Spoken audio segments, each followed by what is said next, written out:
Okay, you can see the wainscoting, how nice it looks. Ignore that little stick that got in there. But yeah, it's looking really good. You can see the transom will be quite strong for the motor to hang on. And inside, there's a lot of volume in here. You can see basically that at the end of the day, we have 7-foot long bunks. Your feet will go under a bunk, under the front deck, but you can see it's quite high, so it'll be a breeze to turn around and roll over and so forth. And if you're really tall, you need more than 7 feet, you can stick your toes down in the little locker hole there. Yeah, so this is sort of the L-shaped thing. You'll have about a foot here too, so you can sit here and lean up against the entryway. It's coming along really well. I added an extra bulkhead, which I showed you in another clip, but basically I added another bulkhead. And see, when you're building as you go, it's wonderful to do drawings and so forth, but as you're building, you realize things. I was going to have that a full bulkhead as well as this, but because I'm choosing to build the boat upside down, I can't have a huge tall panel sitting over here, so I'd have to fit that after the fact. So at the end of the day, building in this way, you learn as you go. So that's why my process is a little slower, but I'd argue at the end of the day, you know what you're getting, because I do the prototype testing, and I'm quite rough on the boat on purpose to get it in the water and show you what it can do. Yeah, so this is looking good. The bulkhead now is corrected and fitting well. And I've added a couple little frames. So tomorrow I hope to get it out at the outside, so we can step back and not look at the messy shop and see it from a 360 walk around and see what it looks like out there. And then I can flip it and glue it permanently, clean up my mess, and so that there's room enough to set it up and build it inside here. So I'm basically doing a quick dry fit here, just showing you around as much for my own records as anything. Just a note on the part wing frames. I was just going to do two, one on each side here. And this was supposed to be the cabinet side, and on the other side would be the wall for the enclosed head. Instead, I decided to do a similar version of this, keeping it a little bit more clean in the kitchen box that's going to show, and changing the cleat positioning a little bit. And then adding a top cap here that the next piece will slip into and get glued in and fastened. And just wanted to show you that I'm reutilizing this was an old hunk of mahogany, looked actually more like that one there.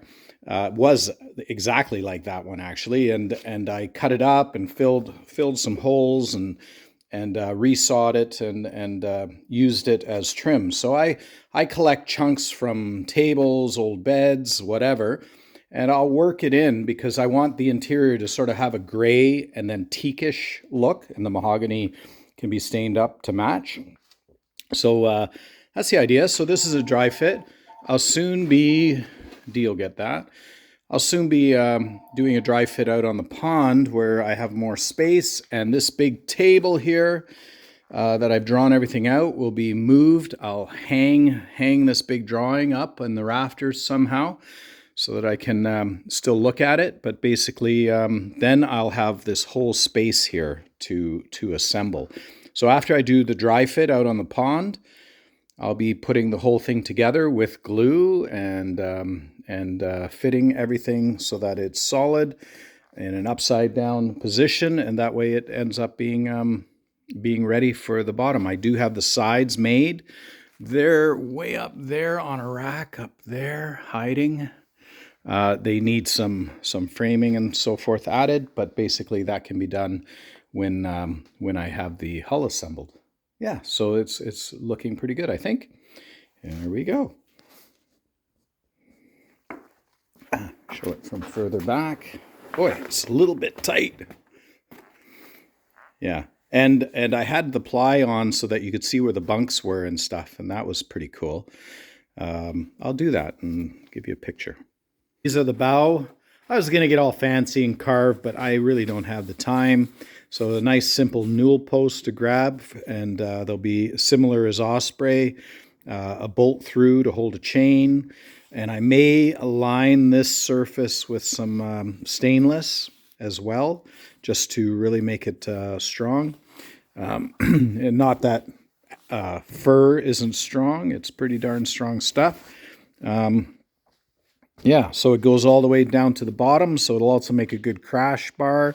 And on the door, there'll be another nice solid section as part of the door, so that with again a cross piece on that piece. Yeah, so that's how the front looks, and that'll be how you enter. You just grab and step down and step up and on and on and on. And what I found is I just have a couple deadbolts that hold the door on when it's closed. So something like that, or a simple hook latch, is probably enough. Eye and hook, and then the chain, because of the angle of the bow, actually doesn't really slap around a lot because of the weight of the chain. So if the chain's just hanging over, don't have to deal with it. I can throw it over the shoulder if I want, and set it on the deck, but it's not a problem. A little bit of once in a while, it kind of looks cool hanging because it's like a drawbridge, right? So yeah, this is coming good.